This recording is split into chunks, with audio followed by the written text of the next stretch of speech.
بسم اللہ والصلاة والسلام علی رسول اللہ وعلی آلہ وصحبہ ومن والاه. کتاب الصلاة باب المساجد. باب المساجد میں سے چند مسائل ہم پڑھ چکے ہیں. وعنہ، اور سیدنا ابو ہریرہ رضی اللہ تعالی عنہ سے مروی ہے. قال، سیدنا ابو ہریرہ رضی اللہ عنہ فرماتے ہیں قال رسول اللہ صلی اللہ علیہ وسلم، رسول اللہ صلی اللہ علیہ وسلم نے فرمایا، من سمع رجلا، من جس نے، سمع سنے، رجلا کسی آدمی کو، ینشد ضالتن، ینشد وہ اعلان کر رہا ہو، ضالتن گم شدہ جانور کا، اس کا جانور گم ہوا ہے، اگر وہ مسجد میں اعلان کر رہا ہو، فی المسجد مسجد میں، ینشد وہ اعلان کر رہا ہو، ضالتن گم شدہ جانور کا، فی المسجد مسجد میں، اگر کوئی شخص گم شدہ جانور کا مسجد میں اعلان کر رہا ہو، فلیقل، سننے والا یہ کہے، لا ردہ اللہ علیکا، مسجد میں جانور، گم شدہ جانور کا اعلان کرنے والا، لا ردہ اللہ، لا ردہ اللہ علیکا، اللہ وہ جانور تجھ پر نہ لٹائے. فإن المساجد، کیونکہ جو مساجد ہے، لم تبنا لہذا، لم تبنا ان مساجد کو نہیں بنائی گئی ہے، لہذا اس مقصد کے لیے، اس مقصد کے لیے مسجدوں کو نہیں بنائی گئی ہے کہ لوگ مسجدوں میں گم شدہ چیزوں کی اعلان کر دیں. یہ شخص وہ کام کر رہا ہے جو نمازیوں کو ذکر الہی سے بہکانے والا ہے، کیونکہ جب وہ مسجد میں اعلان کر رہا ہوتا ہے میرے جانور گم ہوا ہے، گم شدہ جانور کا جب وہ اعلان کر رہا ہوتا ہے، اس سے مسجد کے اندر جو نمازی ہیں ان کو ذکر الہی سے بہکانے والا عمل کر رہا ہے، خاص اس لیے کہ یہ مسجد میں گم نہیں ہوا، اور خاص طور پر جو جانور ہے وہ تو مسجد میں تو گم نہیں ہوا، آپ مسجد میں کیوں اعلان کر رہا ہے؟ بس مسجد کے اندر آ کر اس کی دریافت کرنا بہت قبیح ہے. ہاں، باہر کے دروازے پر بیٹھ کر اندر جاتے اور نکلنے والے سے پوچھ لینا، اس میں کوئی حرج نہیں ہے. البتہ مسجد کے اندر لوگ نماز میں مصروف ہو، ذکر اذکار میں مصروف ہو، قرآن مجید کی تلاوت میں مصروف ہو، اسی دوران آپ یہ اعلان کریں کہ میری بکری گم ہو گئی ہے، جس کو ملی ہے وہ مجھے لا کے دے دو. اگر کوئی سنے تو نہ کیا فرمایا، فلیقل، وہ سننے والا کہے، لا ردہ اللہ علیکا، اللہ تجھے واپس نہ کر دے. تو اس سے یہ مسئلہ استنباط کیا گیا ہے، گم شدہ چیزوں کا اعلان مسجد میں کرنا منع ہے. گم شدہ چیزوں کا اعلان مسجد میں کرنا کیا ہے؟ منع ہے. یہ مسجد کے احکام میں سے ایک حکم ہے. وعنہ، اور سیدنا ابو ہریرہ رضی اللہ تعالیٰ عنہ سے مروی ہے، ان رسول اللہ صلی اللہ علیہ وسلم قال، اذا رأيتم من يبيع او يبتاع في المسجد، اذا رأيتم، جب بھی تم دیکھو، من جو بھی، یبتاع یبیع بیچ رہا ہو، یبیع جو تجارت، یبیع جو من یبیع او یبتاع جو خرید اور فروخت کرتے ہوئے تم دیکھو، من یبتاع او یبیع جو خریدتے ہوئے یا فروخت کرتے ہوئے تم دیکھو، فی المسجد مسجد میں، فقولوا تم اس آدمی سے کہو، اس آدمی کے لیے کہو، لا اربح اللہ تجارتک، لا اربح اللہ تجارتک، اللہ آپ کی تجارت میں نفع نہ دے. کیوں؟ کیونکہ مسجد تجارت کرنے کی جگہ نہیں ہے. مسجد میں خرید و فروخت، کیونکہ مسجد خرید و فروخت کی جگہ نہیں ہے، تو اگر کسی نے کسی انسان کو مسجد میں خرید و فروخت کرتے ہوئے دیکھیں تو نبی علیہ الصلوۃ والسلام نے کیا فرمایا، فلیقل، فقولوا، تم کہو، لا اربح اللہ تجارتک، اللہ تمہاری تجارت میں نفع نہ دے. رواہ النسائی والترمذی، اس حدیث کو امام نسائی اور امام ترمذی نے روایت کیا ہے. وحسنہ، اور امام ترمذی نے اس حدیث کو حسن کہا ہے. وعن حکیم بن حزام رضی اللہ تعالی عنہ، سیدنا حکیم بن حزام رضی اللہ تعالی عنہ سے مروی ہے، قال، سیدنا حکیم بن حزام رضی اللہ عنہ فرماتے ہیں، قال رسول اللہ صلی اللہ علیہ وسلم، لا تقام الحدود فی المساجد، رسول اللہ صلی اللہ علیہ وسلم نے فرمایا، لا تقام، نافذ نہیں کیا جائے گا، الحدود جو حدیں، فی المساجد مسجدوں میں حدیں نافذ نہیں کیا جائے گا، ولا یستقاد منہا، اور نہ اس مسجد میں قصاص لیا جائے گا، نہ مسجد میں کسی پر، مسجد کے اندر حد نافذ کیا جائے گا، نہ مسجد کے اندر کسی کا قصاص مسجد کے اندر لیا جائے گا. رواہ احمد و ابو داود بسند ضعیف، اس حدیث کو امام احمد نے اور امام ابو داود نے ضعیف سند کے ساتھ روایت کیا ہے. حکیم بن حزام رضی اللہ تعالیٰ عنہ ایک شریف اور جلیل القدر صحابی تھے. فتح مکہ کے دن مسلمان ہوئے اور 120 سال کی عمر پائی اور 60 سال جاہلیت میں گزاری. 60 سالہ ان کی جو عمر ہے وہ جاہلیت میں گزاری اور 60 سال اسلام میں. کل حکیم بن حزام رضی اللہ تعالیٰ عنہ کو 120 سال عمر رب العالمین نے دی اور 60 سال اسلام میں اور سن 54 ہجری کو وفات پائی. سن 54 ہجری کو سیدنا حکیم بن حزام رضی اللہ تعالیٰ عنہ نے وفات پائی ہے اور ان کے 4 بیٹے تھے. چاروں کے 4 نبی علیہ السلام کے صحابی تھے. اور یہ حکیم بن حزام رضی اللہ تعالیٰ عنہ جن کے بارے میں مشہور ہے یہ کعبہ میں پیدا ہوا. حکیم بن حزام رضی اللہ عنہ کے بارے میں یہ بات مشہور ہے کہ حکیم بن حزام رضی اللہ تعالیٰ عنہ کعبہ میں پیدا ہوا. تو سیدنا حکیم بن حزام رضی اللہ تعالیٰ عنہ کی حدیث سے مجرم کو مسجد میں حد نہ لگائی جائے. مجرم کو مسجد میں حد نہ لگائی جائے. اب مسجد کے احکام میں سے ایک حکم یہ ہے کسی بھی مجرم پر مسجد میں حد نافذ نہیں کیا جائے گا. یہ مسجد کے مسائل ہیں. وعن عائشہ رضی اللہ تعالی عنہ قالت اصیب سعد یوم خندق.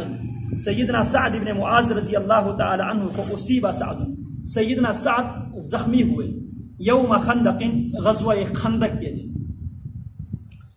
فضرب علیہ رسول اللہ صلی اللہ علیہ وسلم خیمۃ فی المسجد. تو نبی علیہ السلام نے سیدنا سعد کے لیے مسجد میں ایک خیمہ نصب کیا. سیدنا سعد بن معاذ کیا ہے؟ زخمی ہے. اور نبی علیہ السلام نے سیدنا سعد کے لیے اس کو رہنے کے لیے، یہ انسانی تاریخ کا پہلا ہسپتال اسلامی تاریخ کا جس میں نبی علیہ السلام نے ایک زخمی کے لیے مسجد میں ایک خیمہ لگا دیا جس میں اس زخمی کو لگ رکھا گیا. اور وہ زخمی سیدنا سعد بن معاذ رضی اللہ تعالی عنہ تھے. لیعودہ من قریب، تاکہ نبی علیہ السلام اور صحابہ کرام بار بار اس کی عیادت کر سکے. لیعودہ، تاکہ آپ اس کی عیادت کر سکیں، من قریب سے. متفق علیہ. اس حدیث کو بخاری مسلم دونوں نے روایت کیا. اس حدیث سے یہ مسئلہ استنباط کیا گیا ہے مسجد کی احاطے میں طبی کیمپ لگایا جا سکتا ہے. مسجد کے اندر طبی کیمپ لگایا جا سکتا ہے. شروع میں نبی علیہ السلام کی مسجد جیل بھی مسجد ہی تھا. جس طرح کل کی ہم نے درس میں سیدنا سمامہ بن اسال کو نبی علیہ السلام نے قید کر رکھا 3 دن. اسی طرح آج کے اس درس میں مسجد مریض رکھنے کا نبی علیہ السلام کے زمانے میں ہسپتال میں بھی مسجد ہوا کرتی تھی. جس طرح سعد بن معاذ رضی اللہ تعالیٰ عنہ کو نبی علیہ السلام نے اسپیشل خیمہ لگا کے نبی علیہ السلام نے ان کو مسجد میں ہی ٹھہرایا. سعد بن معاذ رضی اللہ تعالیٰ عنہ انصاری ہے اور قبیلہ اوس کے سردار ہے. اور ان کے اسلام لانے سے پورے کے پورے بنی عبد الاشل نے قبیلہ عبد الاشل سارے کے سارے سیدنا سعد بن معاذ رضی اللہ تعالی عنہ کے مسلمان ہونے کے ساتھ سارے مسلمان ہو گئے. اور نبی علیہ السلام نے سیدنا سعد بن معاذ رضی اللہ تعالی عنہ کو ایک لقب دیا تھا سید الانصار، انصار کا سردار. اور بدر احد جب تک یہ زندہ رہے یہ جنگوں میں بدر میں بھی حاضر ہوئے، احد میں بھی شریک تھے اور خندق میں یہ صحابی زخمی ہوئے. اور خندق کے موقع پہ انہوں نے نبی علیہ السلام سے ایک جملہ سنا. نبی علیہ السلام نے خندق میں جو اتحادی فورسز ہے جنہوں نے مکمل طور پہ 1 مہینے کے لگ بھگ مدینہ کا کریک ڈاؤن کیا تھا، مدینہ کو محاصرے میں لے لیا تھا. اور قرآن مجید نے اس منظر کو اس الفاظ میں منظر کشی کی ہے. وَضَاقَتْ عَلَيْهِمُ الْأَرْضُ بِمَا رَحُبَتْ. اللہ رب اذ جاءوكم من فوقكم ومن اسفل منكم واذ زاغت الابصار وبلغت القلوب الحناجر وتظنون بالله الظنون هنالك ابتلي المؤمنون وزلزلوا زلزالا شديدا. قرآن مجید نے غزوہ احزاب پہ یہ منظر کشی کی ہے. تو اس میں نبی علیہ السلام نے 1 مہینے کی محاصرہ کرنے کے بعد جب وہ ناکام لوٹے، اتحادی جب ناکام لوٹے، تو اس موقع پہ نبی علیہ السلام نے ایک جملہ ادا کیا تھا. جملہ فرمایا تھا الآن نغزوہم ولا یغزونا. آج کے بعد اب ہم ان پر پیش قدمی کرتے ہوئے ہم ان پر حملہ آور ہوں گے. آج کے بعد اب وہ مدینہ، ریاست مدینہ پہ حملہ آور نہیں ہوں گے. الآن نغزوہم ولا یغزونا. آج کے بعد اب جنگ کرنے کے لیے ہم ان کے پاس جایا کریں گے، اب وہ ہمارے پاس نہیں آئیں گے۔ وَنَحْنُ نَسِيرُ إِلَيْهِمْ وَلَا يَأْتُونَا، آج کے بعد ہم خود چل کے جائیں گے، آج کے بعد اب کافر ہمارے پاس آنے کی ہمت نہیں کریں گے۔ تو سیدنا معاذ نے کہا اللہ اگر مشرکین مکہ کے ساتھ پھر ہماری اگر جنگ کا سلسلہ آپ نے روک ہی دیا ہے تو پھر اللہ مجھے یہودیوں سے میری آنکھیں ٹھنڈے ہونے تک، میری آنکھ یہودیوں سے میری آنکھ ٹھنڈے ہونے تک مجھے زندہ دے، پھر مجھے اللہ شہادت دے دے۔ خیر نبی علیہ السلام ابھی غزوہ خندق سے آپ وہاں سے معاملات طے کر کے کمزور آپ جو ہے نا خندق سے آپ گھر کی طرف لوٹے تھے، اب ہتھیار آپ رکھنے لگے تھے، جناب جبریل علیہ السلام آئے، کہنے لگا اب ہم جو انبیاء فرشتے ہیں ابھی تک ہم نے اسلحے نہیں اتارے، لہٰذا آپ کو اللہ کا حکم ہے کہ آپ نے بنو قریظہ کا آپ نے کیا لینا ہے، محاصرہ کرنا ہے۔ عصر کی نماز سے پہلے بنو قریظہ پہنچے تو نبی علیہ السلام نے اعلان کیا لا یصلین احدکم الا فی بنی قریظہ، عصر کی نماز تم میں سے ہر شخص بنو قریظہ میں ہی جا کے ادا کرنا ہے۔ یہاں سے صحابہ کرام نے اجتہاد کیا، بعض نے کہا نبی علیہ السلام کا مقصد یہی ہے کہ ہمیں ہر حال میں بنو قریظہ پہنچنا ہے، بعض نے کہا نہیں نبی علیہ السلام کا حکم ہے کہ ہم نے بنو قریظہ میں جا کر ہی عصر کی نماز پڑھی، تو بعض نے راستے میں نماز پڑھ لی اور بعض نے بنو قریظہ میں جا کر نماز پڑھی۔ پھر بنو قریظہ کا محاصرہ کیا گیا، بنو قریظہ کا محاصرہ کیا تو بنو قریظہ والوں نے کہا ہم ایک صورت میں ہتھیار ڈالنے کے لیے تیار ہے کہ ہمارے درمیان جو فیصل ہے، جج ہے، وہ سعد ابن معاذ، اب یہ دور جاہلیت میں بنو قریظہ ان کے کیا تھے جو حلیف تھے، تو لہٰذا انہوں نے یہ شرط لگایا کہ اگر سعد ابن معاذ اب ہمارے پرانا حلیف ہے ہم اس کے فیصلے پہ ہتھیار ڈالنے کے لیے تیار ہیں، سعد ابن معاذ جو فیصلہ کرے گا ہمیں اس کا فیصلہ منظور ہے۔ تو نبی علیہ السلام نے سعد ابن معاذ کو لینے کے لیے صحابہ کرام کو بھیجا، جاؤ جا کے سعد ابن معاذ کو لے آؤ۔ جناب سعد رضی اللہ تعالیٰ عنہ گدے پہ بیٹھ کے آئے تو نبی علیہ السلام نے حضرات صحابہ سے کہا قوموا الی سیدکم، کھڑے ہو جاؤ، اپنے سردار آ رہا ہے، سردار کے استقبال کے لیے، یا وہ زخمی تھے اس کو گدے سے اتارنے کے لیے۔ پھر نبی علیہ السلام نے سیدنا سعد کے کورٹ میں یہ کیس رکھ دیا، سعد اب بنو قریظہ نے یہ فیصلہ کیا ہے کہ انہوں نے آپ کو ثالث مقرر کیا ہے، جو فیصلہ آپ کریں گے وہ فیصلہ ان کو منظور ہے اور جو فیصلہ آپ کریں گے وہ فیصلہ مجھے بھی منظور ہے۔ تو سیدنا سعد رضی اللہ تعالی عنہ نے فیصلہ یہ سنا دیا، اللہ کے حبیب میرا فیصلہ ان غدار یہودیوں کے بارے میں، میرا فیصلہ یہ ہے ان کے جتنے بھی لڑنے کے قابل نوجوان ہیں ان سب کو قتل کیا جائے اور ان کی بیوی اور بچوں کو لونڈی اور غلام بنا دیا جائے اور ان کے مال کو قبضہ کیا جائے۔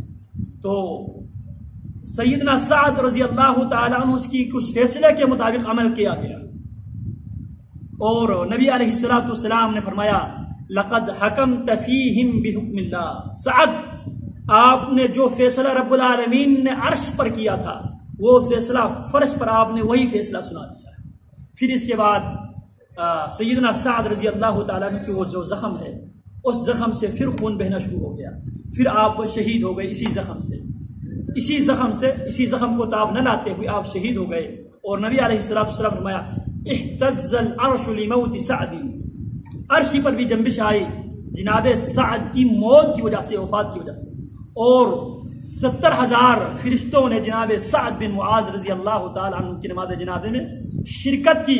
اور نبی علیہ السلام فرمایا الا وان للقبر ضمہ لو نجا منها لنجا سعد بن معاذ، لوگوں قبر کے اندر جب میت کو رکھا جاتا ہے قبر اس کو اپنے ساتھ اپنے سینے کے ساتھ لگا کے اس کو مکمل طور پہ نچوڑ لیتا ہے، اگر کوئی بچ گیا بچتا تو سعد بن معاذ بچتا، میرا ساتھ بچتا۔ تو یہ ہے سعد بن معاذ رضی اللہ تعالیٰ عنہ جن کے لیے نبی علیہ السلام نے مسجد نبوی میں خیمہ نصب کیا جب یہ زخمی ہوئے، تو یہاں سے ثابت ہوا مسجد کی احاطے میں طبی کیمپ لگایا جا سکتا ہے۔ ابھی یہ جو مہینہ ہے ابھی ہم ذوالقعدہ میں ہیں، ذوالقعدہ کی 5 آخری جو ذوالقعدہ کے آخری ایام میں، ابھی ہم ذوالقعدہ کے آخری ایام میں ہیں، ذوالقعدہ کے آخری ذوالقعدہ میں اور 5 ہجری کو جناب سعد بن معاذ رضی اللہ تعالیٰ عنہ شہید ہو گئی۔ وعنہا سیدنا عائشہ رضی اللہ تعالیٰ عنہ سے مروی ہے قالت رأيت رسول الله صلى الله عليه وسلم يسترني وأنا أنظر إلى الحبشة يلعبون في المسجد متفق عليه. سیدہ عائشہ فرماتی ہے رأيت رسول الله صلی اللہ علیہ وسلم يسترني، نبی علیہ السلام رأيت میں نے دیکھا رسول اللہ صلی اللہ علیہ وسلم کو یسترنی آپ ڈانپتے تھے مجھے، وأنا أنظر إلى الحبشة وأنا اور میں انظر میں دیکھتی تھی إلى الحبشة حبشیوں کی طرف، یلعبون فی المسجد وہ مسجد میں جنگی کرتب دکھاتے تھے، یلعبون وہ کھیلتے تھے مسجد میں وہ کھیل کیا ہوتی تھے؟ جنگی کرتب، تلوار کیسے چلانا ہے، کس طرح چلانا ہے، ایک وار کرتا ہے دوسرا اس وار کو روکتا ہے، یہ ہیں وہ جو حبشی صحابہ کرام مسجد میں تلوار کے جو ہے نا جنگی مشق یعنی کھیلتے تھے، جنگی مشق کیا کرتے تھے. متفق علیہ، اسے بخاری مسلم دونوں نے روایت کیا. اس حدیث سے یہ بات ثابت ہو گئی جنگی کرتب وغیرہ اگر مسجد میں جنگی تربیت اور ٹریننگ اگر لیا جائے اس کی شریعت میں اجازت موجود ہے.